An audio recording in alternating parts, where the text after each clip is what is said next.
This is a quick video on how to unlock the speed on your Engwe O20 Boost. Very simple to do. Save this video and give it a thumbs up if it has helped you. All you need to do is hold down the plus and minus, then you wait on this to appear on the screen. Next button you hold down is plus. You'll see the bottom value then change to 25, which is basically limited. Then to unlock it fully, hold down the minus button one more time for a few seconds. Then you will see this value has now changed to 45. That means it is unlocked to 32 kilometers per hour. To save the setting, hold down the I key and it will go back to the main menu. Now the bike is fully unlocked.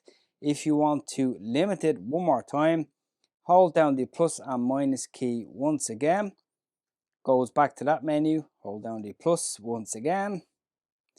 Goes on to the next menu and you will see, of course, the bottom value is 45, which is still unlocked, like what I said.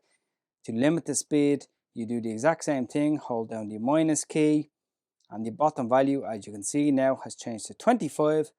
To save this, hold down the I key, it will go back to the main menu. Now it is restricted again back to the stock speed of 25 kilometers per hour. Very easy to do. Only do this if your country allows for this, and give this video a like if it has helped you.